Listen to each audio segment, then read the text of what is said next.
आज के सेशन में हम जो टॉपिक स्टार्ट करने जा रहे हैं वो है यहाँ पर आपका oxidative phosphorylation and etc. Etc यानी कि electron transport chain. Electron transport chain नाम से ही समझ में आ रहा है कि ये एक ऐसी चेन है जिससे इलेक्ट्रॉन का ट्रांसपोर्ट होता है। और इलेक्ट्रॉन कहां से आएगा? जिसके पास हाइड्रोजन होगा। हाइड्रोजन किससे बना है? हमारे पास जो हाइड्रोजन प्रेजेंट होता है, मैंने आपको पहले भी अपने लेक्चर्स में बताया हुआ है, हाइड्रोजन आपका एक प्रोटॉन और एक इलेक्ट्रॉन से बना है।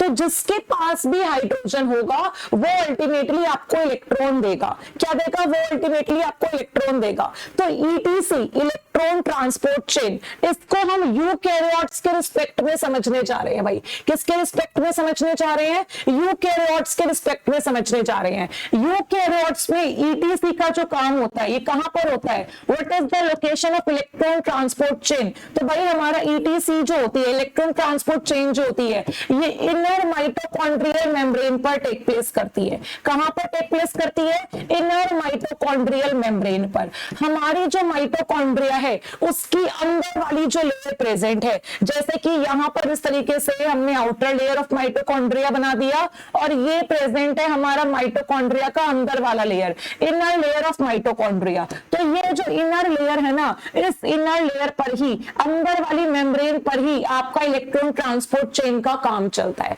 किसका काम चलता है? इलेक्ट्रॉन ट्रांसपोर्ट चेन का। बेसिकली ईटीसी करती क्या है? What do you mean by etc? Etc क्या काम करके देती है? आप लोगों ने मेटाबॉलिज्म में जब एरोबिक रेस्पिरेशन स्टार्ट किया तो ये देखा कि ग्लूकोज टूटेगा तो पानी बनेगा और आपका CO2 बनेगा। CO2 आपने बना दिया, क्रैब्स साइकिल में आपने 4 CO2 बनाए, 2 CO2 आपने बनाए लिंक रिएक्शन में, लेकिन वाटर के मॉलिक्यूल्स भी तो बनाने पड़ेंगे ना। यानी कि ईटीसी में हम बेसिकली करते क्या है भाई? ये जो हमारा ईटीसी है, इलेक्ट्रॉन ट्रांसपोर्ट चेन है, इसमें हम करते क्या है? तो एक पॉइंट हमने अपने पहले लेक्चर में सीख लिया था कि अगर आप एरोबिक रेस्पिरेशन की बात करते हैं, किसकी बात करते हैं? एरोबिक रेस्पिरेशन की बात करते हैं, तो एरोबिक रेस्पिरेशन में फाइनल इलेक्ट्रॉन एक्सेप्टर कौन होता है भाई? इस केस में हमारा फाइनल इलेक्ट्रॉन एक्सेप्टर आपका ऑक्सीजन होता है। कौन होता है? ऑक्सीजन। तो अल्टीमेटली होता क्या है? अल्टीमेटली ये जो ऑक्सीजन है इसको इलेक्ट्रॉन भी मिलते हैं और इसको प्रोटॉन भी मिलते हैं, और ये किसमें कन्वर्ट हो जाता है? ये हमारा वाटर में कन्वर्ट हो जाता है। किसमें कन्वर्ट हो जाता है? वाटर में कन्वर्ट हो जाता है। तो यहां पर ये पूरी बातें हम पढ़ने वाले हैं कि अगर मैं इसको 2 इलेक्ट्रॉन और 2 प्रोटॉन दे दूं, और तो यहां पर मेरा जो हाफ O2 है ये क्या करेगा? 2 इलेक्ट्रॉन 2 प्रोटॉन से 2 हाइड्रोजन बनाएगा, एक ऑक्सीजन यहां से आ जाएगा तो पानी का मॉलिक्यूल बन जाएगा। लेकिन ये इलेक्ट्रॉन आते कहां से हैं और ये ऑक्सीजन तक कैसे पहुंचते हैं? इसी बात का जो आंसर है वो आपको इलेक्ट्रॉन ट्रांसपोर्ट चेन देके जाता है। ठीक है, देखो कैसे कैसे अल्टीमेटली होता क्या है? हमारे पास जो एनर्जी करेंसीज हैं, यानी कि जो आपको एटीपी बनवा के दे सकती हैं, वो एक तो आपका NADH का मॉलिक्यूल है, यस और नो, और दूसरा आपका FADH2 का मॉलिक्यूल है। अगर मैं NADH की बात करूं तो एक NADH मुझे 2.5 ATP के जितनी एनर्जी देता है, वहीं पर एक FADH2 जो है ये मुझे 1.5 ATP के जितनी एनर्जी देता है। कितनी एनर्जी देता है प्यारे बच्चों? 1.5 ATP के जितनी एनर्जी देता है। ठीक है, होता क्या है? क्या होता है? बेसिकली ये जो NADH है ना, हमने इसके पास से जो 2 इलेक्ट्रॉन और जो 2 प्रोटॉन प्रेजेंट है ना, वो हमें इसके पास से निकालने पड़ते हैं। रिवर्स काम कर रहे हैं। पहले हमने क्या किया था? पहले हमने NAD पॉजिटिव को 2 हाइड्रोजन देके इसको बनाया था, लेकिन अब हम क्या कर रहे हैं? अब हम इसका ऑक्सीडेशन कर रहे हैं। हम कह रहे हैं NADH के हाइड्रोजन को रिमूव करवाओ, यानी कि उसके इलेक्ट्रॉन और प्रोटॉन को रिमूव करवाओ, उसका ऑक्सीडेशन कर दो। क्या कर दो? उसका ऑक्सीडेशन कर दो। तो अल्टीमेटली यहां पर हमने रिलीज क्या करवा दिए? हमने इलेक्ट्रॉन रिलीज करवा दिए। और ईटीसी जो हमारा है, इलेक्ट्रॉन ट्रांसपोर्ट चेन जो हमारी यहां पर बैठी हुई है, ये इलेक्ट्रॉन ट्रांसपोर्ट चेन ऑक्सीजन को कहती है कि आप इस इलेक्ट्रॉन को एक्सेप्ट करो। यानी कि फाइनल जो हमारा इलेक्ट्रॉन का एक्सेप्टर है वो कौन होता है? वो हमारा यहां पर ऑक्सीजन होता है।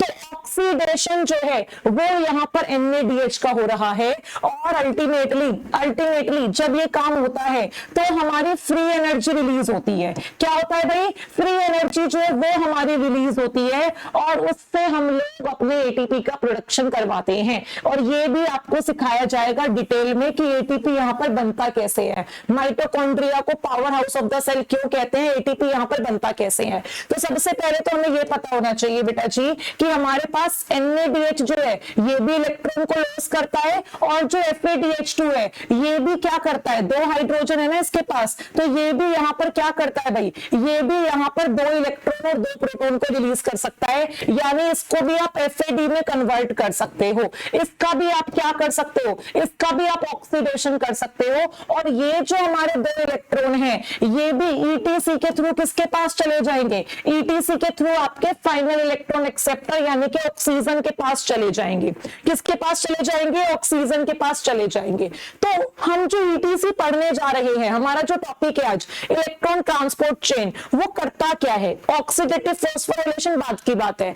वो ETC क्या करता है कि ये जो हमारे पास NADH प्रेजेंट है, इस NADH के इलेक्ट्रॉन और ये जो FADH2 बनता है एरोबिक रेस्पिरेशन में, इसके इलेक्ट्रॉन ऑक्सीजन तक पहुंचाता है। NADH ग्लाइकोलाइसिस में भी बनता है, लिंक रिएक्शन में भी बनता है, क्रैब्स साइकिल में भी बनता है, और FADH2 हमारा कहां बना है, सिर्फ और सिर्फ क्रैब्स साइकिल में। तो अल्टीमेटली इनसे इलेक्ट्रॉन लेके ऑक्सीजन को देना, ये काम होता है इलेक्ट्रॉन ट्रांसपोर्ट चेन का। किसका होता है, इलेक्ट्रॉन ट्रांसपोर्ट चेन का। ETC जब भी परफॉर्म होती है तब कुछ ऐसा होता है, पढ़ेंगे आज के लेक्चर में, तब कुछ ऐसा होता है कि हमें ADP एडिनोसाइन डाइफॉस्फेट, हमें ADP का भी फॉस्फोराइलेशन करने का मौका मिल जाता है, यानी ADP में फॉस्फेट जुड़ के ATP बनाने का मौका मिल जाता है। इसलिए टर्म यूज किया जाता है साथ में ऑक्सीडेटिव फॉस्फोराइलेशन, यानी कि जो हमने ऑक्सीडेशन का काम किया, किस किस का ऑक्सीडेशन किया बेटा,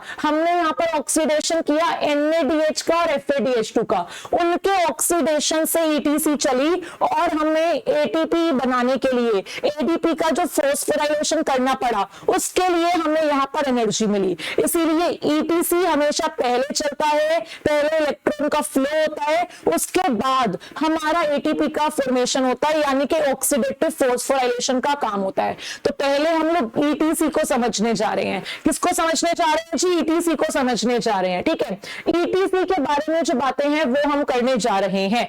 ये देखो बेटा, सेकेंडरी मेटाबोलाइट्स जो होते हैं बेटा, ये आपका प्लांट फिजियोलॉजी का पार्ट होते हैं। अब तुम इधर उधर की बातें छोड़ के अगर इस टॉपिक पर ज्यादा ध्यान दोगे तो ये कॉम्प्लेक्स सा टॉपिक तुम्हें बढ़िया तरीके से समझ में आएगा। तो मेक श्योर कि आपका जो फोकस है वो सिर्फ और सिर्फ सामने बोर्ड की तरफ हो और ETC और ऑक्सीडेटिव फॉस्फोराइलेशन की तरफ ही हो, इधर उधर की बातों में ना हो, वरना इस लेक्चर का कोई बेनिफिट नहीं है। तो यहाँ पर अब हम ETC की अगर बात करें बेटा, किसकी बात करें, इलेक्ट्रॉन ट्रांसपोर्ट चेन की, तो ये देखो, ये हमारी माइटोकॉन्ड्रिया की मेम्ब्रेन प्रेजेंट है भाई, this is inner mitochondrial membrane. ये मैंने क्या बनाया है, ये मैंने बनाया है यहाँ पर इनर माइटोकॉन्ड्रियल मेम्ब्रेन, यानी कि माइटोकॉन्ड्रिया की अंदर वाली मेम्ब्रेन यहाँ पर मैंने बनाई है। ये जो अंदर वाली मेम्ब्रेन होती है ना, इसी के ऊपर पूरा इलेक्ट्रॉन ट्रांसपोर्ट चेन जो होता है वो लोकेटेड होता है। तो सबसे पहले हम यहाँ पर NADH की कहानी पढ़ने जा रहे हैं कि NADH जो है वो किस तरीके से अपने इलेक्ट्रॉन ऑक्सीजन तक पहुंचाता है। तो बेटा एक तरफ आपका क्या प्रेजेंट होगा, माइटोकॉन्ड्रिया की इनर मेम्ब्रेन में एक तरफ आपका मैट्रिक्स प्रेजेंट होगा और दूसरी तरफ आपका इंटर मेम्ब्रेन स्पेस होगा। अब ये क्या चीज है जरा देख लेते हैं भाई। ये देखो, ये अगर हमारी इनर माइटोकॉन्ड्रियल मेम्ब्रेन है तो एक तरफ क्या प्रेजेंट है, मैट्रिक्स प्रेजेंट है, और दोनों मेम्ब्रेन के बीच में जो स्पेस होता है उसको क्या कहते हैं, इंटर मेम्ब्रेन स्पेस कहते हैं। तो हमारा IMS यानी इंटर मेम्ब्रेन स्पेस जो है वो प्रेजेंट है। ठीक है, तो एक तरफ हमने मैट्रिक्स बनाया है, एक तरफ IMS बनाया है। हमारे पास NADH प्रेजेंट कहां पर होते हैं, NADH हमारे पास प्रेजेंट होते हैं मैट्रिक्स में। ये बात तो आपको पता ही है ना कि NADH जो है वो कहां पर प्रेजेंट होते हैं, मैट्रिक्स में। जो ग्लाइकोलाइसिस था उसमें भी शटल सिस्टम के थ्रू अपना NADH मैट्रिक्स में भिजवाया था, और जो हमारा यहाँ पर क्रैब साइकिल लिंक रिएक्शन है वो तो हुआ ही मैट्रिक्स में है। तो अल्टीमेटली NADH कहां मिलेगा आपको, मैट्रिक्स में मिलेगा। इसमें याद करने जैसा कुछ कुछ नहीं है, कॉमन सेंस की बात है कि हमें NaDH कहां मिल रहा है, मैट्रिक्स में ही मिल रहा है। ये जो NaDH है बेटा जी, सबसे पहले ये हमारे ETC में टोटल 4 कॉम्प्लेक्स होते हैं। ETC जो है वो 4 कॉम्प्लेक्स से मिलकर बना है। जैसे पाइरुवेट डिहाइड्रोजिनेज कॉम्प्लेक्स जो था वो 4 अलग अलग यूनिट से मिलकर बना था, अलग अलग कॉम्प्लेक्स से मिलकर बना था। सिमिलरली ETC जो है इसमें भी आपके 4 अलग अलग कॉम्प्लेक्स प्रेजेंट है, ठीक है। तो ये प्रेजेंट है हमारा सबसे पहला कॉम्प्लेक्स, क्या बोलेंगे इसको हम सिंपली बोल रहे हैं कॉम्प्लेक्स 1। वैसे इसका टफ नाम भी है पर वो भी मैं आपको बताऊंगी। सबसे पहले बेटा जी कॉम्प्लेक्स 1 हमारे पास प्रेजेंट है। क्या प्रेजेंट है, कॉम्प्लेक्स 1। कॉम्प्लेक्स 1 का काम क्या होता है, कॉम्प्लेक्स 1 NaDH के 2 इलेक्ट्रॉन ले लेता है और आपका क्या करता है, ऑक्सीडेशन का काम करता है। NaDH से क्या कहता है तुम अपने 2 इलेक्ट्रॉन मेरे को दे दो, तुम्हारे जो 2 इलेक्ट्रॉन है वो तुम मेरे को दे दो। ये पहला स्टेप है, कहता है तुम अपने 2 इलेक्ट्रॉन मेरे को दे दो। तो ये कहेगा भाई इलेक्ट्रॉन क्यों, मेरे हाइड्रोजन में तो प्रोटॉन भी बैठे हुए हैं, मैं उसका क्या करूं। तो हम कहेंगे ये लो जी, प्रोटॉन को तुम रिलीज कर दो, प्रोटॉन को तुम क्या करो, रिलीज कर दो। मुझे सिर्फ तुमसे 2 इलेक्ट्रॉन चाहिए, क्या चाहिए, 2 इलेक्ट्रॉन चाहिए। लेकिन ये रिश्वतखोर होता है, ये बहुत बड़ा रिश्वतखोर है। ये कहता है अगर मैं तुमसे 2 इलेक्ट्रॉन लूंगा और ऑक्सीजन तक पहुंचाऊंगा तो तुम्हें मैट्रिक्स से 4 प्रोटॉन मुझे IMS में देने पड़ेंगे। ये मैट्रिक्स के प्रोटॉन, कितने प्रोटॉन, 4 प्रोटॉन। एक NaDH के पास जो 2 इलेक्ट्रॉन है बेटा जी, वो 2 इलेक्ट्रॉन ये क्या करता है, ले लेता है, नेगेटिविटी ले रहा है, कह रहा है बदले में पॉजिटिविटी भी लूंगा तुमसे। ऐसा थोड़ी फ्री फंड में तुम इलेक्ट्रॉन दे दोगे, मैं यहाँ पर खड़ा होकर तमाशा देखता रहूंगा, ना जी ना। कहता है मैं इतना शरीफ नहीं हूं भाई, कलयुग का जमाना है, अगर तुम 2 नेगेटिविटी दे रहे हो तो मेरे घर में 4 पॉजिटिविटी आनी चाहिए। यानी कि मैट्रिक्स के 2 इलेक्ट्रॉन ले रहा हूं मैं, तो मैट्रिक्स को बोलो 4 प्रोटॉन अपने यहां से IMS में भेजे। क्या ये पहला सिंपल सा कॉन्सेप्ट क्लियर है, हो ही गया होगा। समझदार बच्चे हो, बड़े बच्चे हो, ये कॉन्सेप्ट सबको यहां पर पता चल गया होगा। अब ये देखो आगे, अब ये देखने जा रहे हैं आगे। फिर बेटा ये जो हमारे पास 2 इलेक्ट्रॉन प्रेजेंट है, ये 2 इलेक्ट्रॉन जो है ये कहां जाते हैं, ये 2 इलेक्ट्रॉन जाते हैं आपके यहां पर, कहां जाएंगे, जल्दी से बताओ भाई, कहां जाएंगे ये 2 इलेक्ट्रॉन, ये 2 इलेक्ट्रॉन जाएंगे आपके यहां पर। अरे बोलो भाई, जल्दी जल्दी बोलो, ये 2 इलेक्ट्रॉन कहां जाएंगे, ये जाएंगे आपके कोएंजाइम Q के पास। ये एक कॉम्प्लेक्स नहीं है प्रोटीन का, ये हमारा कोएंजाइम Q जो है लिपिड नेचर का होता है। किस नेचर का होता है, लिपिड नेचर का। तो यहां पर कोएंजाइम Q बैठा हुआ है, कोएंजाइम Q के पास ये 2 इलेक्ट्रॉन जाते हैं और इन दोनों इलेक्ट्रॉन को जो कोएंजाइम Q है ये पहुंचाता है हमारे किसके पास, कॉम्प्लेक्स नंबर 3 के पास। ये मत सोचना कि मैम सेकंड बोलना भूल गई, नहीं, सेकंड NaDH की कहानी में आता ही नहीं है। तो यहां पर हमारे पास एक और कॉम्प्लेक्स प्रेजेंट है जिसका नाम है कॉम्प्लेक्स नंबर 3। कॉम्प्लेक्स नंबर 3 को ये 2 इलेक्ट्रॉन मिलते हैं, क्या मिलते हैं, 2 इलेक्ट्रॉन मिलते हैं। कॉम्प्लेक्स नंबर 3 इन 2 इलेक्ट्रॉन को देता है साइटोक्रोम C को। आपने सुना होगा साइटोक्रोम C जो है ये माइटोकॉन्ड्रिया की इनर मेम्ब्रेन में प्रेजेंट होता है, और साइटोक्रोम C जो है ये दोनों इलेक्ट्रॉन दे देता है कॉम्प्लेक्स नंबर 4 को। किसको दे देता है दोनों इलेक्ट्रॉन, ये दे देता है कॉम्प्लेक्स नंबर 4 को। तो 2 इलेक्ट्रॉन यहां पर कॉम्प्लेक्स 4 के पास आ जाते हैं। कॉम्प्लेक्स 4 जो है बेटा, कॉम्प्लेक्स 4 जो हमारा यहां पर प्रेजेंट है ये दोनों इलेक्ट्रॉन दे देता है ऑक्सीजन को। तो यहां पर मैट्रिक्स में हमारे पास ऑक्सीजन का मॉलिक्यूल बैठा हुआ है। ये जो हमारे यहां पर प्रोटॉन है, ये प्रोटॉन ये क्या कर लेता है, ये प्रोटॉन ये यूज कर लेता है, इलेक्ट्रॉन इसको यहां पर मिल जाते हैं। भाई सिंपल सी बात है ना, ये जो आपके प्रोटॉन है इसको आप कुछ ना कुछ तो करवाओगे, तो ये प्रोटॉन यहां पर यूज हो जाते हैं। यानी कि इसको मिल गए 2 प्रोटॉन, क्या मिल गए, 2 प्रोटॉन, और 2 इलेक्ट्रॉन इसने यहां से ले लिए। तो 2 इलेक्ट्रॉन और 2 प्रोटॉन मिलके क्या बनाएंगे, 2 इलेक्ट्रॉन और 2 प्रोटॉन मिलके जो है वो यहां पर आपके 2 हाइड्रोजन बनाएंगे। क्या बनाएंगे, 2 हाइड्रोजन और हाफ O2 यानी 1 ऑक्सीजन, तो 2 हाइड्रोजन और 1 ऑक्सीजन मिलकर यहां पर क्या बना देगा, यहां पर बना देगा वाटर का मॉलिक्यूल। तो ये लो जी बन गया आपका पानी। ठीक है बेटा, 2 इलेक्ट्रॉन, ये रिश्वत है इसकी, ये इसकी रिश्वत है कि अगर ये NaDH के 2 इलेक्ट्रॉन लेता है तो ये यहां पर 4 प्रोटॉन की पंपिंग करता है, 4 प्रोटॉन की पंपिंग करेगा। कहां से कहां, मैट्रिक्स टू IMS, मैट्रिक्स के प्रोटॉन ये IMS को देगा। ये इसका नेचर है कि अगर मैं तुम्हारे NaDH को इस तरीके से इलेक्ट्रॉन ट्रांसपोर्ट चेन के थ्रू ऑक्सीजन तक पहुंचाने में मदद कर रहा हूं तो मैं तुम्हारे 4 प्रोटॉन लूंगा। और खाली यही नहीं लेता, खाली प्रोटॉन यही नहीं मांगता, कॉम्प्लेक्स नंबर 3 जो है ये भी बेटा 4 प्रोटॉन की पंपिंग करवाता है। कितने प्रोटॉन की पंपिंग करवाता है, 4 प्रोटॉन की। ये तो सिर्फ हमारा कॉम्प्लेक्स नंबर 4 थोड़ा सा शरीफ मिल गया, कॉम्प्लेक्स नंबर 4 थोड़ा सा शरीफ मिल गया। ये कहता है एक काम करो, मुझे एक काम करो, तुम सिर्फ 2 ही प्रोटॉन पंप करवा दो, यानी कि एक NaDH के 2 इलेक्ट्रॉन ऑक्सीजन तक पहुंचाने के लिए 4 4 8 और 2 10 प्रोटॉन जो हैं वो हमारे मैट्रिक्स से IMS में जाते हैं। कितने भाई, 10 प्रोटॉन हमारे मैट्रिक्स से IMS में जाते हैं। और NaDH के अंदर हमारा कॉम्प्लेक्स नंबर 2 इंक्लूड नहीं होता। यहां पर कॉम्प्लेक्स 1 वो कोएंजाइम Q को इलेक्ट्रॉन देता है, कोएंजाइम Q कॉम्प्लेक्स 3 को देता है, 3 वाला जो है वो यहां पर क्या करता है, साइटोक्रोम C को देता है, साइटोक्रोम C यहां पर कॉम्प्लेक्स 4 को देता है और अल्टीमेटली इलेक्ट्रॉन मिल जाते हैं ऑक्सीजन को।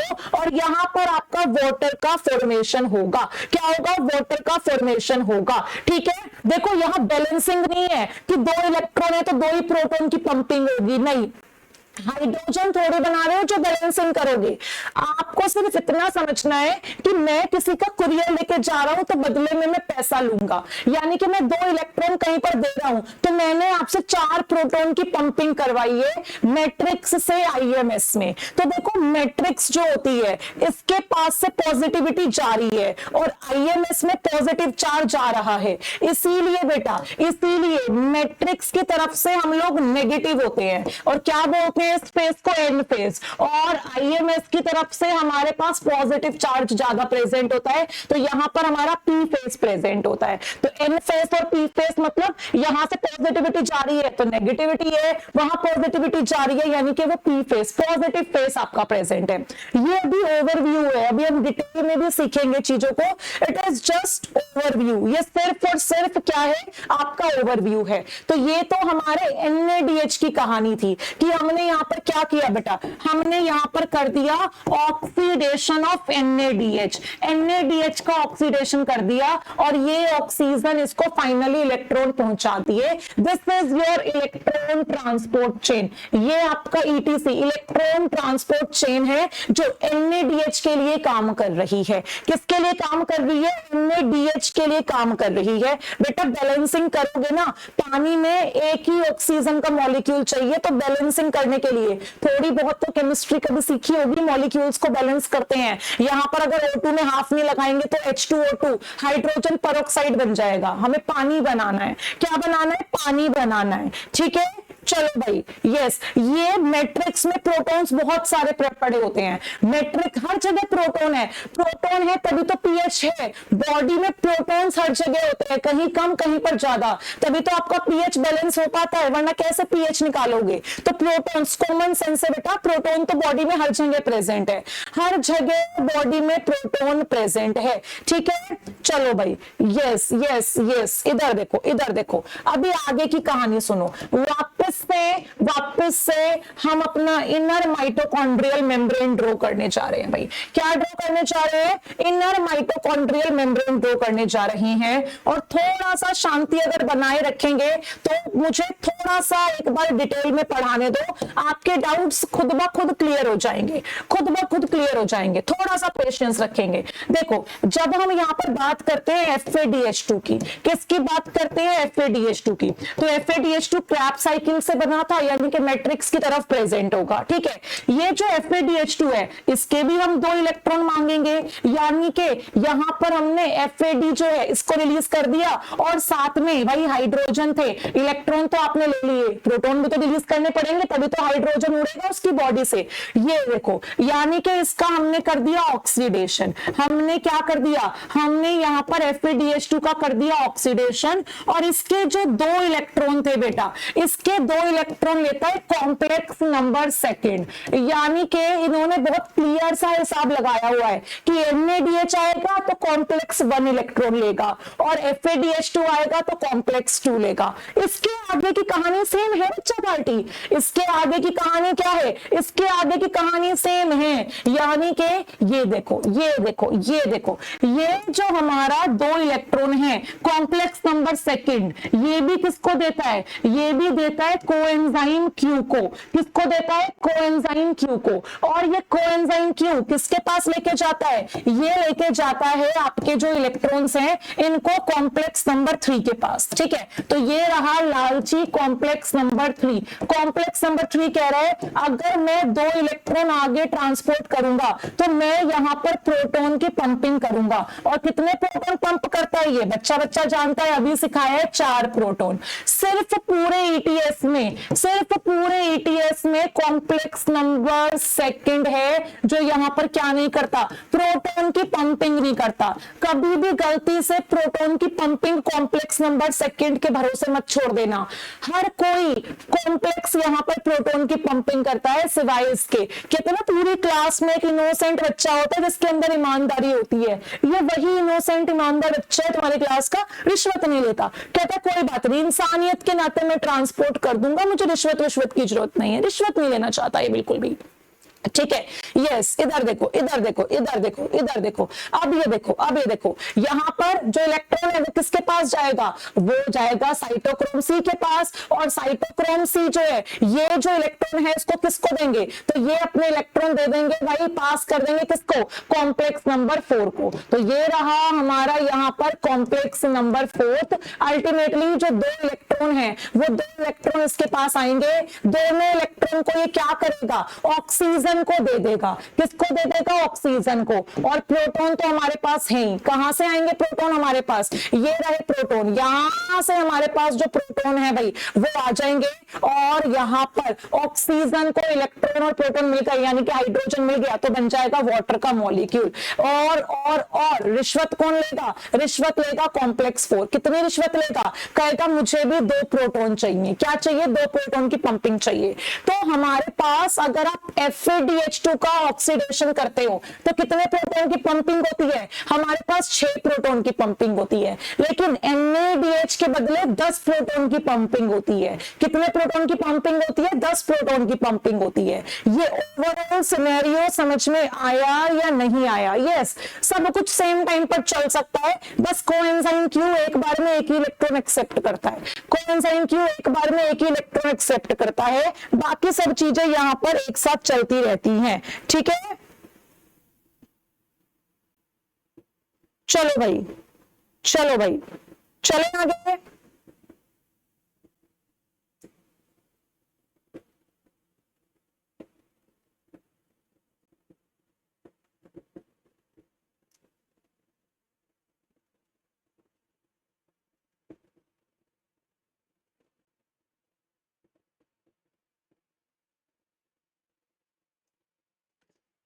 यस, इधर देखो भाई, इधर देखो,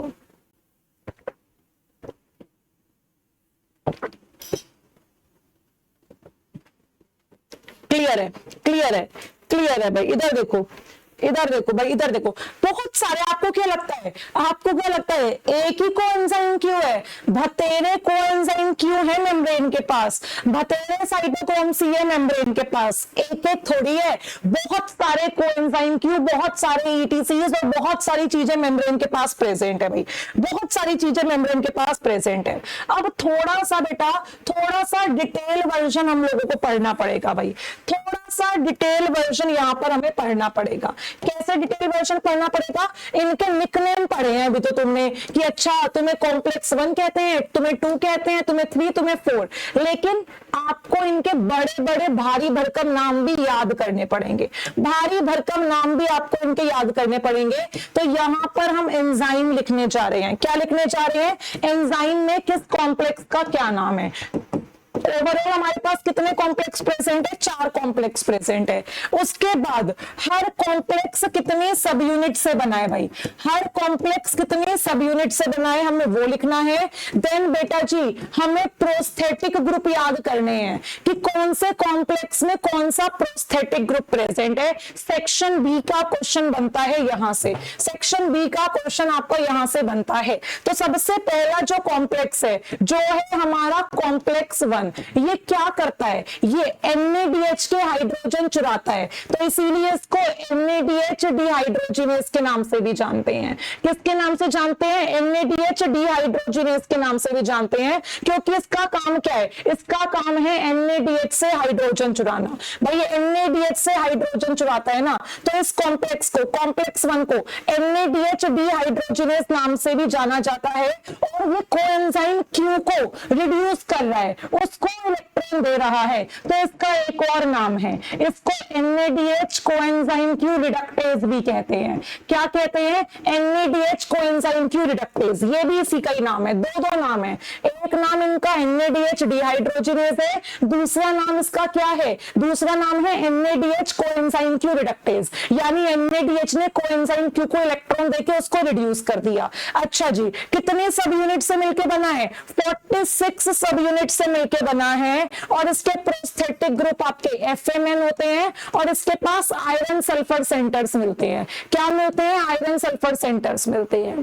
देन बेटा हमारा यहां पर आता है कॉम्प्लेक्स नंबर सेकंड। कौन आता है? Complex number second. Complex number second को बेटा सक्सिनेट कोएंजाइम Q रिडक्टेज कहते हैं। जो क्रैब साइकिल का step number 6 succinate dehydrogenase enzyme था, वो इसी का ही पार्ट होता है, इसीलिए वो इनर माइटोकॉन्ड्रियल मेम्ब्रेन में लोकेटेड होता है। तो ये हमने किसका नाम पढ़ा है भाई? ये हमने सिंपल सा नाम पढ़ा है कॉम्प्लेक्स सेकंड का, यानी कि कोएंजाइम Q को हमने क्या करवाया? हमने रिड्यूस करवाया।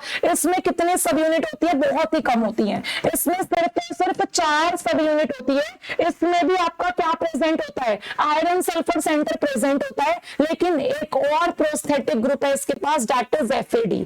कौन है इसके पास? आपका FAD। उसके बाद बेटा यहां पर हम कॉम्प्लेक्स नंबर 3 की बात करते हैं। देखो कॉम्प्लेक्स नंबर 3 क्या काम कर रहा है भाई, थोड़ा सा समझेंगे। कॉम्प्लेक्स नंबर 3 कोएंजाइम Q से इलेक्ट्रॉन लेके साइटोक्रोम C को दे रहा है, यही काम कर रहा है ना कॉम्प्लेक्स नंबर 3। तो हम क्या लिखेंगे भाई? कॉम्प्लेक्स नंबर 3 का नाम तुम खुद ही सोच के बता दोगे। तुम लिखो coenzyme Q cytochrome C reductase, यानी कि इसने कोएंजाइम Q से इलेक्ट्रॉन लेके साइटोक्रोम C को दे दिए। किसको दे दिए? साइटोक्रोम C को दे दिए। इस कॉम्प्लेक्स को साइटोक्रोम BC1 कॉम्प्लेक्स भी कहा जाता है, क्योंकि कॉम्प्लेक्स 3 में साइटोक्रोम C और साइटोक्रोम B देखने के लिए मिलते हैं। साइटोक्रोम C1 और साइटोक्रोम B ये दोनों साइटोक्रोम कॉम्प्लेक्स 3 का पार्ट होते हैं, इसीलिए कॉम्प्लेक्स नंबर 3 को साइटोक्रोम BC1 कॉम्प्लेक्स के नाम से भी जाना जाता है। अगर हम यहां पर बात करें बेटा किसकी? नंबर ऑफ सब यूनिट की, तो इसके पास 11 सब यूनिट प्रेजेंट होती हैं। कितनी सब यूनिट प्रेजेंट होती है? 11 सब यूनिट इसके पास प्रेजेंट होती है। और प्रोस्थेटिक ग्रुप में इसके पास हीम मिलता है, आयरन सल्फर सेंटर तो है ही है, इसके पास हीम देखने के लिए मिलता है। और जो लास्ट वाला हमारा यहाँ पर कॉम्प्लेक्स प्रेजेंट है उसमें हीम होता है, लेकिन अलग क्या होता है बेटा? इसके पास कॉपर सेंटर्स होते हैं। आयरन सल्फर सेंटर की जगह ये अकेला ऐसा कॉम्प्लेक्स है जो कॉपर सेंटर अपने पास रखता है। कहां अपने पास रखता है? कॉपर सेंटर अपने पास रखता है। ठीक है बेटा, ये जरूरत इसलिए होती है क्योंकि NADH ऑक्सीजन को डायरेक्ट डील नहीं कर सकता। इट्स लाइक प्रॉपर्टी डीलिंग होती है ना, कि भाई मार्केट में खरीदने वाला भी है, बेचने वाला भी है। तो फिर आप बोलोगे डीलर की जरूरत ही क्या है? क्योंकि डीलर कनेक्शन प्रोवाइड करवा रहा है। मैरिज ब्यूरोज की क्या जरूरत है कि भाई लड़का भी है मार्केट में, लड़की भी है, लेकिन वो आपस में एक दूसरे के लिए अनजान है, तो बीच में कोई थर्ड पार्टी एक को दूसरे से लिंक करवाती है। वो थर्ड पार्टी बेटा जी यहाँ पर ETC है। कौन है? यहाँ पर ETC है। ठीक है, चलो भाई, ये देखो, इधर देखो, वेट करो बेटा, मैंने कहा ना वेट करो, ये टॉपिक इंटरकनेक्टेड है। जब तक मुझे पूरा पढ़ाने नहीं दोगे आपके माइंड में क्वेरीज आती रहेंगी। So let me complete this topic. मैं डाउट के लिए टाइम दूंगी। मेरी क्लास का सिंपल सा रूल है कि पहले पढ़ाने दो, उसके बाद डाउट पूछो, ठीक है? क्योंकि बीच बीच में जब तक टॉपिक कंप्लीट नहीं होगा आप आगे के डाउट पूछते ही रहेंगे, उसका कोई अंत हो ही नहीं सकता।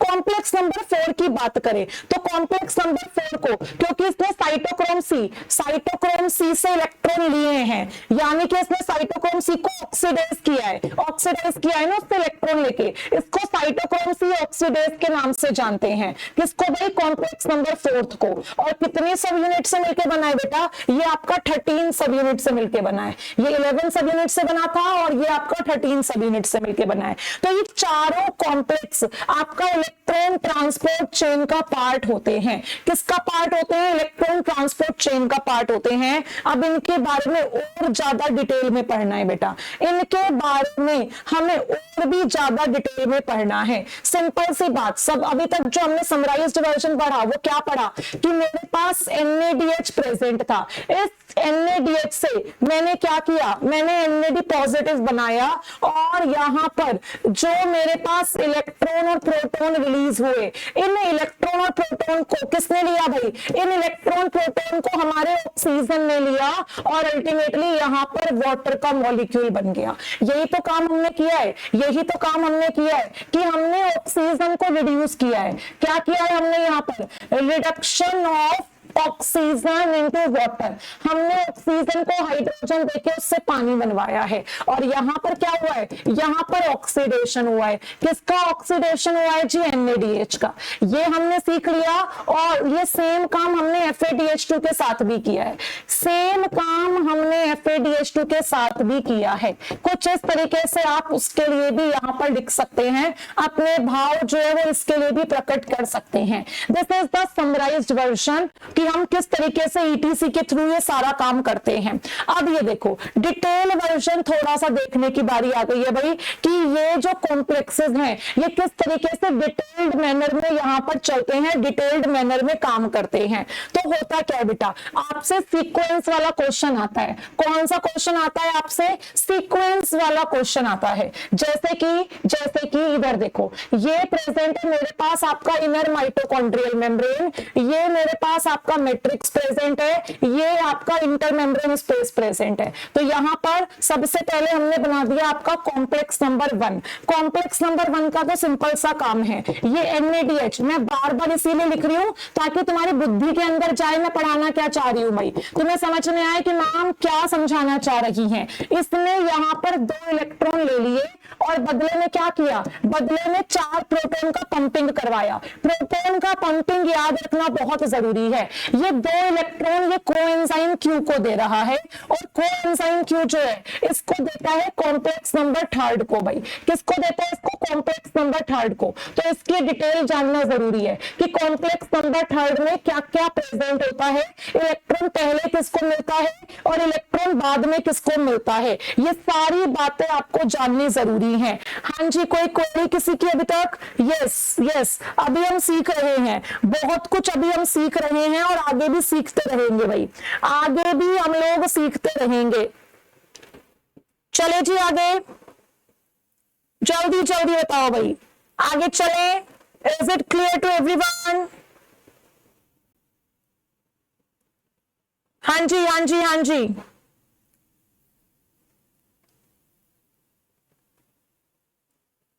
चलो भाई, इधर देखो, हमारे पास बेटा यहां पर आपके आयरन सल्फर सेंटर्स जो होते हैं, आयरन सल्फर सेंटर्स को इलेक्ट्रॉन मिलते हैं। किसको मिलते हैं? आयरन सल्फर सेंटर को। भाई कॉम्प्लेक्स 3 में आयरन सल्फर सेंटर भी है, साइटोक्रोम B भी है और साइटोक्रोम C1 भी है। तो यहां आयरन सल्फर सेंटर को इलेक्ट्रॉन मिलते हैं। देन आपका साइटोक्रोम B का नंबर आता है, फिर आपका साइटोक्रोम C1 का नंबर आता है। किसका नंबर आता है? साइटोक्रोम C1 का नंबर आता है। अगर आप इतना भी याद नहीं रख पा रहे हो तो आप सिर्फ इतना याद रख लो कि साइटोक्रोम BC1 को इलेक्ट्रॉन बाद में मिलते हैं, यानी साइटोक्रोम B और उसके बाद कौन आएगा आपका साइटोक्रोम C1। याद करना ज्यादा मुश्किल नहीं है, ABCD में पहले B आता है फिर C आता है, तो यहाँ पर C1 को इलेक्ट्रॉन मिला। देन बेटा जी आगे की कहानी सुनते हैं। ये जो हमारा साइटोक्रोम C1 होता है ना, ये अब इलेक्ट्रॉन देके जाता है साइटोक्रोम C को। किसको देता है? साइटोक्रोम C को। और साइटोक्रोम C यहाँ पर इलेक्ट्रॉन देते हैं कॉम्प्लेक्स 4 को। कॉम्प्लेक्स 4 के बारे में क्वेश्चंस आपके आते हैं अच्छे खासे, तो इसको थोड़ा डिटेल में सीखेंगे। और प्रोटॉन की पंपिंग बिल्कुल नहीं भूलनी है। ये कितने प्रोटॉन पंप करवा रहा है? 4 प्रोटॉन पंप। ये कितने प्रोटॉन पंप करवाएगा? 2 प्रोटॉन पंप करवाएगा। तो प्रोटॉन की पंपिंग तो आपके टिप्स पे याद होनी चाहिए, वरना कहानी गड़बड़ हो जाएगी। ठीक है, आपको पता है ये जो आपका कॉम्प्लेक्स 4 है, इसमें सबसे पहले इलेक्ट्रॉन कॉपर सेंटर को मिलता है। कॉपर सेंटर 2 होते हैं इसके पास, एक होता है कॉपर सेंटर ए और दूसरा प्रेजेंट होता है कॉपर सेंटर बी। कौन प्रेजेंट होता है? Copper centre B. तो देन यहाँ पर कॉपर सेंटर ए जो है ये इलेक्ट्रॉन देता है साइटोक्रोम ए को। साइटोक्रोम ए जो है ये इलेक्ट्रॉन देते हैं किसको भाई? जल्दी से बताओ। ये इलेक्ट्रॉन देते हैं कॉपर सेंटर बी को। कॉपर सेंटर बी इलेक्ट्रॉन देता है साइटोक्रोम A3 को। किसको देता है? साइटोक्रोम A3 को। देन आपके जो इलेक्ट्रॉन है फाइनली ये आपके ऑक्सीजन को मिलते हैं और यहाँ पर वाटर का फॉर्मेशन होता है। तो डिटेल्ड सीक्वेंस पता होनी चाहिए। Iron sulphur, cytochrome B, cytochrome C1, cytochrome C, copper A, cytochrome A, copper B, cytochrome A3। तो इस तरीके से डिटेल्ड इलेक्ट्रॉन का फ्लो आपको पता होना चाहिए। FADH2 के केस में बस यहाँ पर कॉम्प्लेक्स 1 की जगह कॉम्प्लेक्स 2 आएगा। पूरी सीक्वेंस FADH2 के लिए भी सेम चलती है। क्या चलती है? पूरी सीक्वेंस सेम चलती है। तो चलो थोड़ा सा यहाँ पर मैं तुम्हें बुक्स के डायग्राम से भी रूबरू करवा देती हूँ भाई। बुक्स के डायग्राम देखना भी बहुत ही ज्यादा जरूरी है। ठीक है, बुक्स के डायग्राम देखना भी बहुत ज्यादा जरूरी है। तो यहाँ पर आप इस डायग्राम को देख सकते हैं भाई, ताकि आपको ये कॉन्सेप्ट और ज्यादा क्रिस्टल क्लियर हो जाए, और भी ज्यादा क्रिस्टल क्लियर हो जाए। आपके पास क्या प्रेजेंट है? आपके पास सबसे पहले बेटा फर्स्ट ऑफ ऑल यहाँ पर आपकी इनर मेम्ब्रेन प्रेजेंट है। क्या प्रेजेंट है? इनर मेम्ब्रेन प्रेजेंट है। ये जो इनर मेम्ब्रेन है, ये जो इनर मेम्ब्रेन है, इसी में पूरा का पूरा ETC प्रेजेंट है। एक तरफ मैट्रिक्स, एक तरफ IMS, फिर आउटर मेम्ब्रेन, बाहर साइटोप्लाज्म। कॉम्प्लेक्स नंबर 1 क्या करता है? डिटेल में समझेंगे। पहला स्टेप, कॉम्प्लेक्स नंबर 1 NADH को बोलता है कि मैं तुम्हें ऑक्सीडाइज करूंगा, 4 प्रोटॉन की मैं पंपिंग करूंगा। क्या करूंगा? 4 प्रोटॉन मैं पंपिंग करूंगा। मैं इलेक्ट्रॉन किसको दूंगा? कोएंजाइम Q को। कॉम्प्लेक्स नंबर 2 कहता है मैं भी कोएंजाइम Q को इलेक्ट्रॉन दूंगा, लेकिन मैं प्रोटॉन की पंपिंग नहीं करूंगा, मैं इलेक्ट्रॉन FADH2 से लूंगा। कोएंजाइम Q आपके कॉम्प्लेक्स नंबर 3 को इलेक्ट्रॉन देता है। कॉम्प्लेक्स नंबर 3 4 प्रोटॉन की पंपिंग करता है। ये साइटोक्रोम C को देता है, वो 4 को देता है, ये भी 2 प्रोटॉन की पंपिंग करता है। और अल्टीमेटली यहाँ पर क्या बन जाता है? वाटर का मॉलिक्यूल। क्या बन जाता है? वाटर का मॉलिक्यूल। अब होता क्या है, ध्यान से थोड़ा सा ओवरव्यू में दे रही हूं, अभी डिटेल में भी समझाऊंगी। इतने सारे जब प्रोटॉन मैट्रिक्स से IMS में जाते हैं तो मैट्रिक्स में प्रोटॉन का कंसंट्रेशन कम हो जाता है और इसका pH बढ़ जाता है। तो यहां पर मैट्रिक्स का pH हो जाता है 8। कितना हो जाता है? 8, क्योंकि प्रोटॉन कम हो गए। और IMS में प्रोटॉन का कंसंट्रेशन बढ़ जाता है तो इसका pH कम हो जाता है। कितना होता है इसका pH? इसका pH होता है 7। दोनों के pH में 1 का फर्क आता है। ये pH 8 है, उसका pH 7 है। लेकिन अगर इतना ज्यादा प्रोटॉन जाता जाएगा तो यहाँ का pH बढ़ जाएगा, वहां का कम होता रहेगा। और बाकी जो प्रोटीन्स हैं भाई, proteins are very sensitive for pH and temperature, तो वो काम ही नहीं कर पाएंगे। तो हमें इनको समझाना पड़ता है। हम कहते हैं कोई बात नहीं बेटा जी, लाइब्रेरी से तुम्हें पढ़ना है तो बुक ले जाओ, लेकिन कुछ समय बाद रिटर्न कर देना। अगर हर कोई लाइब्रेरी से बुक लेके जाता रहेगा तो लाइब्रेरी खाली हो जाएगी और बस जो हमारा मोटिव है वो फिनिश हो जाएगा। तो इनको ये बात समझाई जाती है, इनको बोला जाता है। क्या बोला जाता है? इनको बोला जाता है कि तुम pH अपना इतना बढ़ा रहे हो, बेसिक करे जा रहे हो, सब तुम्हें छोड़ के भाग जाएंगे। कौन तुम्हें मुखौटा पहनाएगा power house of the cell का? ना जी ना, ऐसे काम मत करो। इसको भी बोला जाता है कि लालच नहीं करना, थोड़ा सा प्रोटॉन वापस भेज दो, मैट्रिक्स को थोड़ा सा प्रोटॉन फ्लो बैक कर दो, एसिडिटी, फट जाओगे, एसिडिक नेचर हो जाएगा तुम्हारा। ये इसको समझ में आ जाता है, अपने भले की बात इसको समझ में आ जाती है। ठीक है, तो ये यहाँ पर क्या कह रहा है, ये यहाँ पर कह रहा है एक सिंपल सी बात, और वो सिंपल सी बात क्या है जरा हम देख लेते हैं। वो सिंपल सी बात ये है कि आप यहाँ पर कर दीजिए flow back of proton, proton को वापस अंदर पहुंचा दीजिए, flow back of proton into matrix, matrix में प्रोटोन को वापस भिजवाइए। जब मैट्रिक्स में प्रोटोन वापस जाते हैं तो ये काम कॉम्प्लेक्स फिफ्थ करवाता है, कॉम्प्लेक्स फिफ्थ जिसको प्यार से क्या कहते हैं, एटीपी सिंथेस। ये प्रोटॉन को वापस बुलाता है। प्रोटॉन जब वापस आते हैं तो अपने साथ इलेक्ट्रोकेमिकल ग्रेडियंट, एक तरीके की एनर्जी होती है, उसको लेके आते हैं, अभी डिटेल में पढ़ाऊंगी, और एज अ रिजल्ट एडीपी अपना उस एनर्जी को यूज करता है और अपना फोस्फोराइलेशन करवा के एटीपी बनवा लेता है। दैट्स व्हाई हम क्या कहते हैं, ऑक्सीडेशन होगा। अगर आप ऑक्सीडेशन का काम करोगे, देर आए दुरुस्त आए, हमें फोस्फोराइलेशन करने का मौका मिलेगा, हमें एटीपी बनाने का मौका मिलेगा। इसीलिए ईटीसी और ऑक्सीडेटिव फोस्फोराइलेशन कनेक्टेड होते हैं। ऑक्सीडेशन होगा तभी ईटीसी चलेगी, और जब घूम के प्रोटॉन मैट्रिक्स में वापस आएंगे तो हम एडीपी का फोस्फोराइलेशन करके एटीपी बना देंगे।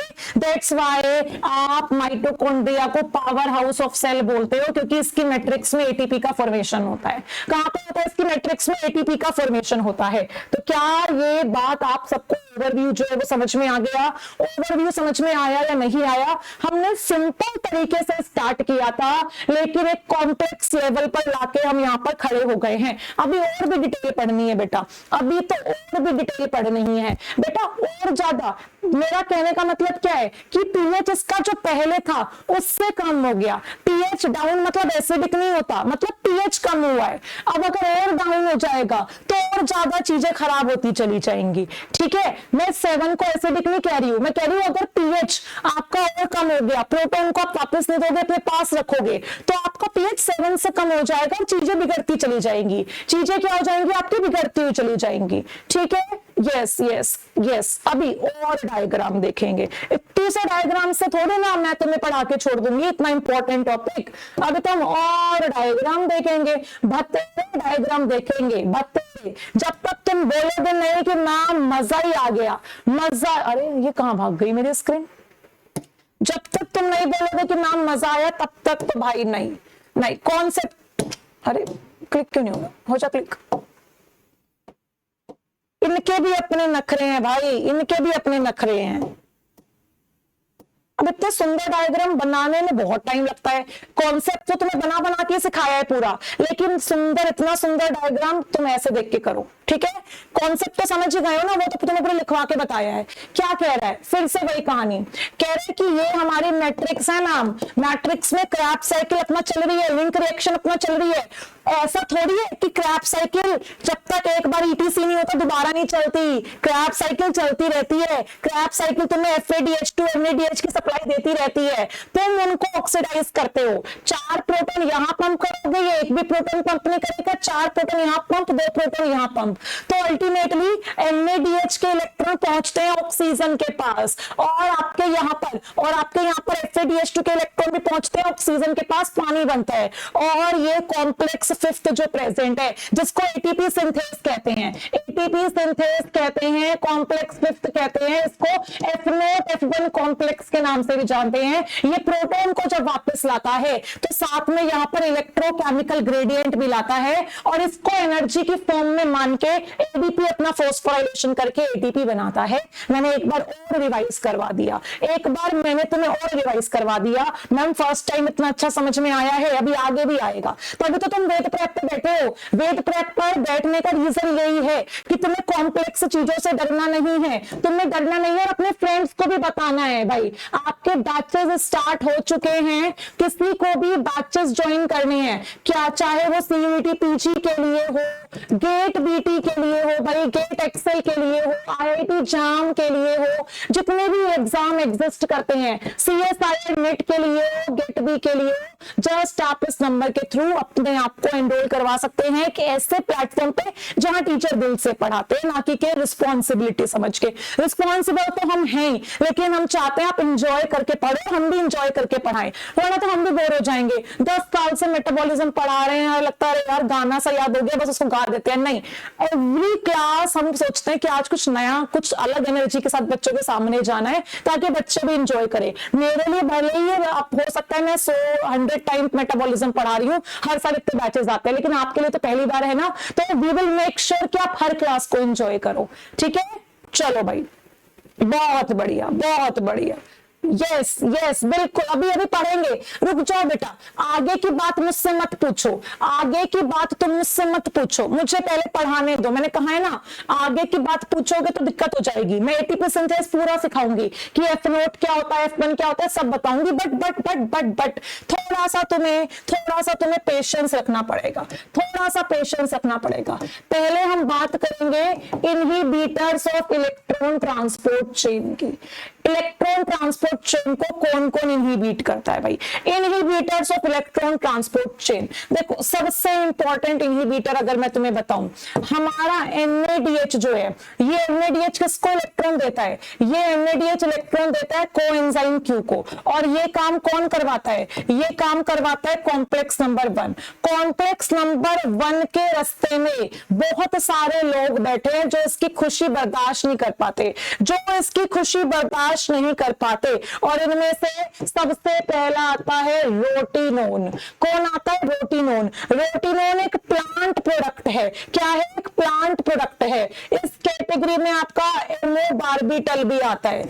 एमोबार्बिटल को प्यार से अमाइटल भी कहते हैं। क्या कहते हैं? अमाइटल भी कहते हैं। इस कैटेगरी में आपका एक और नाम आता है, दैट इज पियरिसिडिन ए। क्या है? पियरिसिडिन ए। इन सबसे कॉम्प्लेक्स नंबर 1 की खुशी बर्दाश्त नहीं होती, NADH से कोएंजाइम Q को इलेक्ट्रॉन जाने ही नहीं देते हैं। देन बेटा हमारा आता है यहाँ पर कॉम्प्लेक्स 3। तो कॉम्प्लेक्स 3 में साइटोक्रोम B के पास तो इलेक्ट्रॉन चला जाता है, लेकिन साइटोक्रोम C1 के पास नहीं जाने देते। कुछ ऐसे लोग हैं जो कॉम्प्लेक्स नंबर 3 को ब्लॉक करना चाहते हैं, और स्पेसिफिक एक स्टेप अगर मैं आपको बताऊं तो कॉम्प्लेक्स नंबर 3 में जब साइटोक्रोम B से C1 के पास इलेक्ट्रॉन जाता है तो ये उसको ब्लॉक कर देते हैं, और इसका नाम है एंटीमाइसिन। एंटीमाइसिन ए यहाँ पर इस कैटेगरी में बहुत ही आगे है। फिर साइटोक्रोम सी से इलेक्ट्रॉन कहां जाता है? साइटोक्रोम C1 से साइटोक्रोम C के पास, और साइटोक्रोम C से कहां जाता है भाई? साइटोक्रोम C से जाता है कॉम्प्लेक्स नंबर 4 के पास। किसके पास जाता है? कॉम्प्लेक्स नंबर 4 के पास। ठीक है, यानी कि अल्टीमेटली साइटोक्रोम C से इलेक्ट्रॉन आप किसको पहुंचाओगे? ऑक्सीजन को, with the help of complex number 4। Complex number 4 की हेल्प से। और कॉम्प्लेक्स नंबर 4 का दुश्मन कौन होता है? कॉम्प्लेक्स नंबर 4 का दुश्मन होता है आपका साइनाइड, कार्बन मोनोऑक्साइड, अजाइड। ये आपके फेमस ETC के इनहिबिटर्स हैं जो ETC को चलने नहीं देते। यहां से बहुत बार क्वेश्चन आता है, और ये जो F0 F1 कॉम्प्लेक्स है आपका, यानी कि कॉम्प्लेक्स नंबर 5, इसको भी ब्लॉक करती है ओलिगोमाइसिन। ओलिगोमाइसिन बेसिकली F0 यूनिट को ब्लॉक करती है। ये जो O वर्ड आता है ओलिगोमाइसिन के लिए ही आता है। तो इनहिबिटर्स में आपको डिटेल आनी चाहिए। ये सबसे इंपॉर्टेंट इनहिबिटर्स थे जो मैंने आपको बताए। आपको और भी ज्यादा डिटेल्स पता होनी चाहिए भाई, और भी ज्यादा डिटेल्स पता होनी चाहिए। तो ये पूरी की पूरी डिटेल्स है जो इनहिबिटर के बारे में बताती है।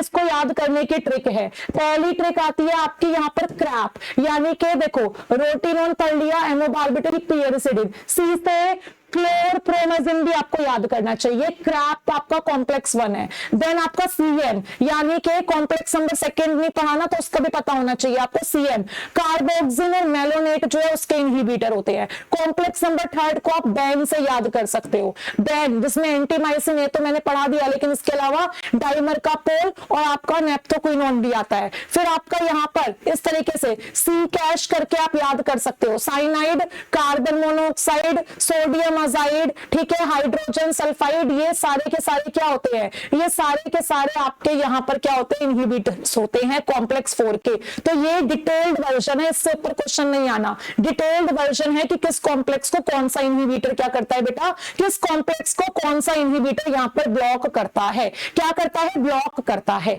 अब आगे की कहानी सुनते हैं। आगे की कहानी, इस पे नजर आपने डाल ली होगी। आगे की कहानी डिटेल में पढ़ना है, डिटेल में पढ़ना है भाई, बहुत जरूरी है डिटेल में पढ़ना, बहुत ही जरूरी है भाई। ये देखो हम लोग जरा कॉम्प्लेक्स नंबर 1 को देखने जा रहे हैं भाई। ये थ्योरी मैं जनरली बच्चों को प्रोवाइड कर देती हूँ क्योंकि कभी कभार चाहिए होती है। वैसे तो हम लोग काम करते हैं डायग्राम्स के थ्रू पढ़ना है, थ्योरी लिखनी नहीं है, लेकिन ये सब चीजें फ्यूचर में भूल ना जाओ, इसके लिए थ्योरी आपको मैंने दे दी है, पढ़ लेना, आराम से पढ़ लेना। कॉम्प्लेक्स नंबर 1 का काम क्या है, कॉम्प्लेक्स नंबर 1 का काम है NADH का ऑक्सीडेशन करना और NADH से इलेक्ट्रॉन लेके कोएंजाइम Q को देना। इसके पास FMN भी प्रेजेंट होता है, कितना, एक, इसके पास एक FMN मिलता है और 6 से 7 आयरन सल्फर सेंटर्स मिलते हैं। कितने आयरन सल्फर सेंटर है, 6 से 7, ठीक है। जनरली यहाँ पर जो आयरन सल्फर सेंटर्स होते हैं ये नॉनहीन होते हैं, क्योंकि ये किसके साथ वो होते हैं भाई, ये आपके यहाँ पर सल्फर के साथ जो है प्रेजेंट होते हैं। और हमारे पास 3 तरीके के आयरन सल्फर सेंटर होते हैं, 2Fe 2S 4Fe 4S और दूसरे होते हैं रिस्की आयरन सल्फर सेंटर।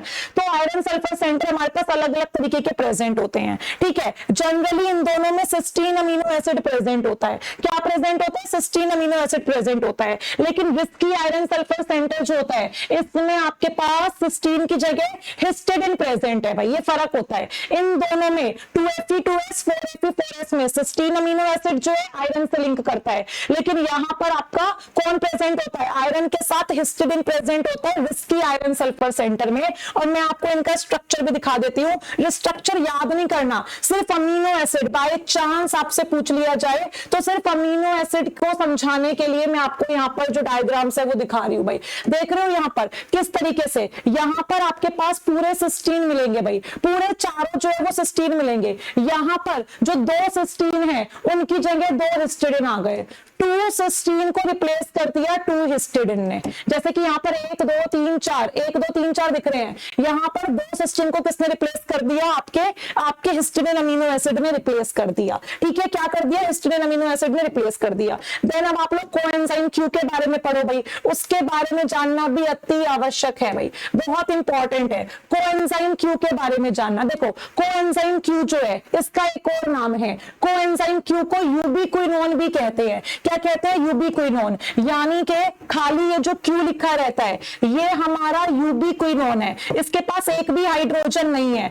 यानी कि ये ऑक्सीडाइज्ड फॉर्म है। कैसी फॉर्म है, ऑक्सीडाइज्ड फॉर्म। आप इसको 2 इलेक्ट्रॉन देते हो ना एक एक करके, तो पहली बार जनरली इसको जब एक इलेक्ट्रॉन मिलता है तो प्रोटॉन तो बॉडी में हर जगह कहीं से भी मिल सकता है, ये हमारा बन जाता है इस तरीके से QH। इसको ऐसे भी लिख सकते हो और ये भी लिख सकते हो कि एक हमारे पास प्रोटॉन है और एक इलेक्ट्रॉन है, ये कहलाता है आपका सेमीक्विनोन, यानी कि सेमी रिड्यूस कर दिया आपने। क्या कर दिया, सेमी रिड्यूस। आपने एक हाइड्रोजन देके इसको पूरा रिड्यूस नहीं किया, अभी आधा दिया, पार्शियल रिड्यूस कर दिया। और जब आप इसको दूसरा इलेक्ट्रॉन दोगे, टोटल 2 इलेक्ट्रॉन लेते हो ना आप इससे, तो जब आप इसको दूसरा इलेक्ट्रॉन दोगे, प्रोटॉन तो ये मार ही लेगा कहीं से, ये बन जाता है QH2, यानी कि ये बन जाता है यूबिक्विनोल। क्या बन जाता है, यूबिक्विनोल। और ये होती है आपकी फुल्ली रिड्यूस्ड फॉर्म। कौन सी फॉर्म होती है, फुल्ली रिड्यूस्ड फॉर्म। तो 3 तरीके की फॉर्म है, यूबिक्विनोल, एक भी हाइड्रोजन नहीं, पहला इलेक्ट्रॉन मिलता है तो ये सेमीक्विनोन,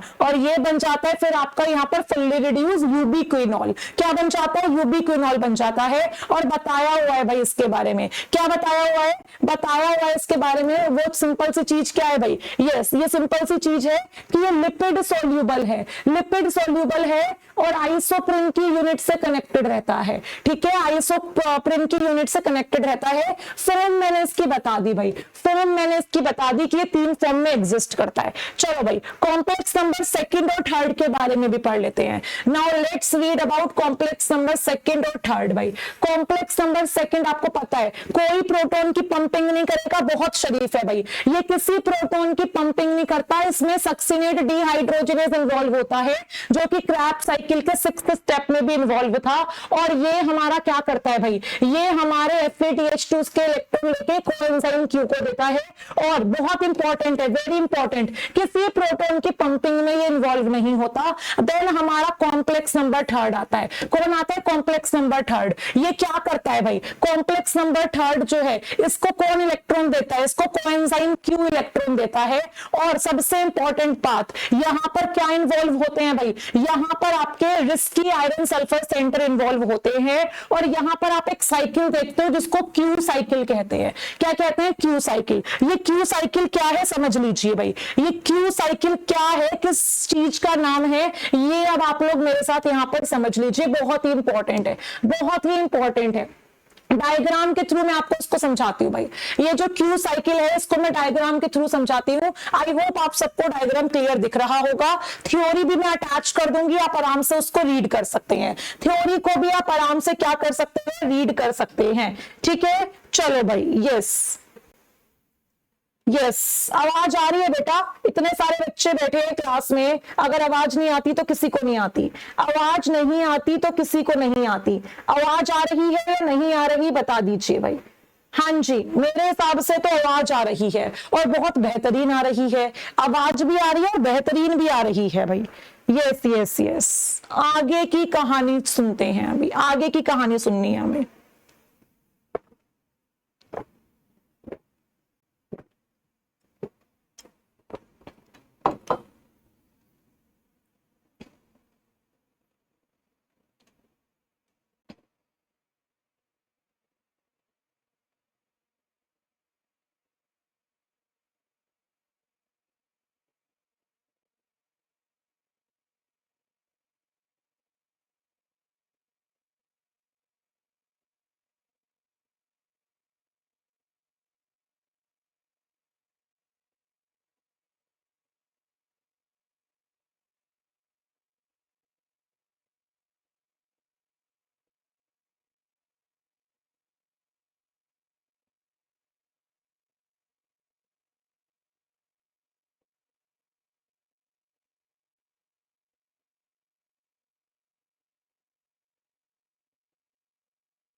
चलो भाई, चलो भाई, यस यस यस यस, मैं थोड़ा पानी पी रही थी भाई, ठीक है, गला सूख गया था, पानी पी रही थी मैं। इधर देखो इधर देखो इधर देखो, हम लोग यहाँ पर बात करने जा रहे हैं Q साइकिल की। समझ लो बेटा इसको आराम से।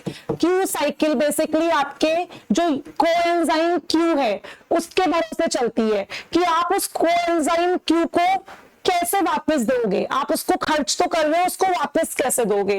तो ये आपकी दो तरीके से चलती है। तो यहां पर हम पढ़ने जा रहे हैं फर्स्ट हाफ Q साइकिल और सेकंड हाफ। एक साइकिल के दो पार्ट होते हैं, जैसे एक बार मियोसिस जो है वो मियोसिस 1 और मियोसिस 2 करती है तब कंप्लीट होती है, ऐसे ही आपका एक साइकिल जो है वो दो टुकड़ों में डिवाइडेड है, एक है फर्स्ट हाफ, दूसरा होता है सेकंड हाफ। चलो इसको समझने की कोशिश करते हैं बेटा, इसको समझने की कोशिश करते हैं। हमारे पास यहाँ पर क्या होता है, हमारे पास यहाँ पर ये जो आपका QH2 आया है भाई, कोएंजाइम Q को कितने इलेक्ट्रॉन मिले हैं, कोएंजाइम Q को आपके इलेक्ट्रॉन मिलते हैं यहाँ पर कितने भाई, 2 इलेक्ट्रॉन मिलते हैं, तब जाके वो QH2 बनता है। और आपका जो यहाँ पर कॉम्प्लेक्स नंबर थर्ड है, ये पूरा का पूरा काम कोएंजाइम Q वाला काम, यानी कि Q साइकिल चलाने वाला काम कौन करवाएगा, कॉम्प्लेक्स थर्ड करवाएगा।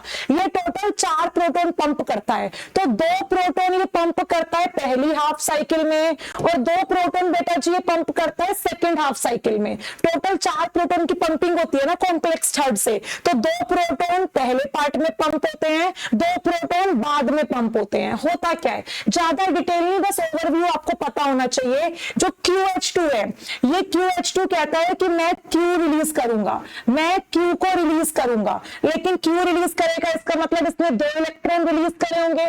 कितने इलेक्ट्रॉन रिलीज करेंगे? 2। भाई QH2 से Q बनेगा तो आपने कहीं ना कहीं 2 इलेक्ट्रॉन और 2 प्रोटॉन रिलीज करेंगे ना, यही 2 प्रोटॉन बाहर चले गए, इलेक्ट्रॉन यहां पर आ गए। ठीक है, इलेक्ट्रॉन कहां पर आ गए? यहां पर आ गए। अब इसने QH2 ने, इसको इलेक्ट्रॉन तो कॉम्प्लेक्स से मिले, इसने H बनाने के लिए प्रोटॉन कहां से लेंगे? मैट्रिक्स में, तो मैट्रिक्स से इसने प्रोटॉन लेके QH2 बनाया होगा, उन्हीं प्रोटॉन को इसने IMS में रिलीज कर दिया। कहां रिलीज कर दिया? IMS में भाई, उसी को इसने आपके IMS में रिलीज कर दिया और ये आपका मैट्रिक्स प्रेजेंट है। अब ये जो 2 इलेक्ट्रॉन होते हैं, इनमें से एक इलेक्ट्रॉन आयरन सल्फर सेंटर को मिलता है और वहां से साइटोक्रोम C1 के पास जाता है और साइटोक्रोम C1 आगे किसको देता? साइटोक्रोम C को। दूसरा इलेक्ट्रॉन जो है, यानी साइटोक्रोम C को अभी तक एक ही इलेक्ट्रॉन मिला, भाई साइटोक्रोम C1 को एक ही इलेक्ट्रॉन मिला, चाहिए थे कितने? 2। दूसरा इलेक्ट्रॉन ये क्या करता है? ये यहां पर साइटोक्रोम B को दे देता है। Cytochrome B electron cytochrome B की हैवी वाली फॉर्म, H वाली फॉर्म को देते हैं और वहां से जो इलेक्ट्रॉन है वो वापस Q को मिल जाता है, यानी कि Q जो यूज हुआ था वो आपने QH की फॉर्म में बनाया है। भाई एक इलेक्ट्रॉन मिला यानी कि आपने उसको QH की फॉर्म में बनाया होगा। अब ये देखो आगे, अब ये देखो आगे, अब ये देखो आगे, याद ज्यादा नहीं करना, बेसिक कॉन्सेप्ट क्लियर होना चाहिए बस। अब यहां पर आगे देखने जा रहे हैं, ये QH2 का दूसरा मॉलिक्यूल है, 2 प्रोटॉन पंप कर दिए, 2 इलेक्ट्रॉन छोड़ दिए, एक इलेक्ट्रॉन तो साइटोक्रोम C को मिल गया, यानी कि साइटोक्रोम C का कोटा पूरा हो गया। साइटोक्रोम C को 2 इलेक्ट्रॉन मिलने चाहिए थे, एक यहां से मिल गया, एक यहां से। जो दूसरा इलेक्ट्रॉन है वो इसको मिलता है, इसको मिलता है, इसको एक इलेक्ट्रॉन पहले मिल गया था, इसको एक इलेक्ट्रॉन अब मिल गया और 2 प्रोटॉन ये ले लेता है मैट्रिक्स से, तो QH2 बन के हम रिलीज कर देते हैं। अगर आप बार बार QH2 यूज करोगे तो दिक्कत हो जाएगी, तो इसीलिए हम QH2 रिलीज भी करते हैं। तो ये हमारी Q साइकिल होती है जनरली, जो ये बताती है डिटेल में कि कॉम्प्लेक्स 3 किस तरीके से 4 प्रोटॉन पंप करता है IMS में और 2 इलेक्ट्रॉन पहुंचाता है साइटोक्रोम C के पास, एक एक करके पहुंचाता है। क्या करता है? एक एक करके पहुंचाता है। इसी साइकिल को Q साइकिल कहते हैं। बहुत डिटेल में नहीं करना होता, बाय चांस क्वेश्चन आ गया तो आपको एक रफ आइडिया होना चाहिए कि हाँ जी Q साइकिल नाम की चीज भी होती है। अब यहां पर हम लोग आगे पढ़ने जा रहे हैं बेटा। मैं इसकी पूरी थ्योरी आपके नोट्स में जो है वो एड ऑन कर दूंगी भाई, पूरी थ्योरी आपके नोट्स में मैं क्या कर दूंगी? यहां पर एड ऑन कर दूंगी। ठीक है, ये रही आपकी Q साइकिल की थ्योरी। चलो भाई, अब हम यहां पर पढ़ने जा रहे हैं कॉम्प्लेक्स नंबर 4 के बारे में। किसके बारे में पढ़ने जा रहे हैं? कॉम्प्लेक्स नंबर 4 के बारे में। बहुत ही इंपॉर्टेंट है भाई, कॉम्प्लेक्स नंबर 4 के बारे में पढ़ना भी बहुत ही इंपॉर्टेंट है। कॉम्प्लेक्स नंबर 4 को बेटा क्या कहा है हमने? इसको हमने साइटोक्रोम C ऑक्सीडेज कहा है। क्या कहा है? Cytochrome C oxidase. और अगर मैं इस कॉम्प्लेक्स की बात करूं, अगर मैं यहां पर बेटा जी इस कॉम्प्लेक्स की आपकी बात करूं तो एक बात आपको क्लियर होगी कि हमारे पास साइटोक्रोम C ने इलेक्ट्रॉन जो है वो किसको पहुंचाए हैं? वो इलेक्ट्रॉन पहुंचाए हैं कॉम्प्लेक्स नंबर 4 को। किसको पहुंचाए हैं? कॉम्प्लेक्स नंबर 4 को। कॉम्प्लेक्स नंबर 4 में ये इलेक्ट्रॉन सबसे पहले कॉपर सेंटर A के पास जाते हैं। किसके पास जाते हैं भाई? कॉपर सेंटर A के पास जाते हैं। 2 कॉपर सेंटर हमारे पास प्रेजेंट है, कॉपर सेंटर A और कॉपर सेंटर B। इसके पास 2 कॉपर आयन होते हैं। कॉपर सेंटर A जो है ना, इसके पास 2 कॉपर आयन होते हैं। फिर यहां से जो कॉपर सेंटर A है, यहां से इलेक्ट्रॉन साइटोक्रोम A के पास जाते हैं। साइटोक्रोम A इन इलेक्ट्रॉन को कॉपर सेंटर B को देता है। किसको देता है? कॉपर सेंटर B को। कॉपर सेंटर B के पास एक ही कॉपर आयन होता है, यानी कि इसके पास टोटल कितने कॉपर आयन है? 3 कॉपर आयन है, 2 यहां पर, 1 यहां पर। देन बेटा जी आपका जो इलेक्ट्रॉन है साइटोक्रोम A3 के पास जाता है और अल्टीमेटली किसको मिल जाता है? अल्टीमेटली यहां पर ऑक्सीजन को मिल जाता है और वाटर का फॉर्मेशन हो जाता है। तो ये भी सीक्वेंस आपको पता होनी चाहिए। ठीक है, साइटोक्रोम A में कौन सा हीम प्रेजेंट होगा? हीम A प्रेजेंट होगा। साइटोक्रोम A3 में कौन सा हीम प्रेजेंट होगा? हीम A3 प्रेजेंट होगा। तो ये डिटेल वर्जन भी आपको पता होना चाहिए। बाय चांस डिटेल में पूछेंगे तो हमें भी डिटेल में आना चाहिए, क्योंकि हम क्वेश्चन को ना सॉल्व करें ये काम हम नहीं कर सकते। So this is all about etc, ये पूरा का पूरा इलेक्ट्रॉन ट्रांसपोर्ट चेन के बारे में था। अभी हमारा एक और लेक्चर लगेगा जिसमें हम ऑक्सीडेटिव फॉस्फोराइलेशन पढ़ेंगे और हम यहाँ पर कॉम्प्लेक्स नंबर 5 की बात करेंगे, अनकपलिंग एजेंट्स की बात करेंगे, तब जाके कहीं ना कहीं एरोबिक रेस्पिरेशन को सांस आएगा, एरोबिक रेस्पिरेशन थमेगा। ठीक है जी, तो this is part 1 of etc and oxidative. अभी इसका एक और लेक्चर आएगा तब आपको यहाँ पर समझ में आएगा। ठीक है, और YouTube पर बहुत कुछ हम बताते रहते हैं, तो आप YouTube को भी सब्सक्राइब करेंगे भाई। जैसे ICMR की वैकेंसी आई थी, अभी NCERT की वैकेंसी आई थी, सब कुछ बताते रहते हैं, तो वहां पर आप चैनल को सब्सक्राइब करेंगे तो आपको जेनेरिक इंफॉर्मेशन हमारी तरफ से पहुंचती रहेगी। ठीक है।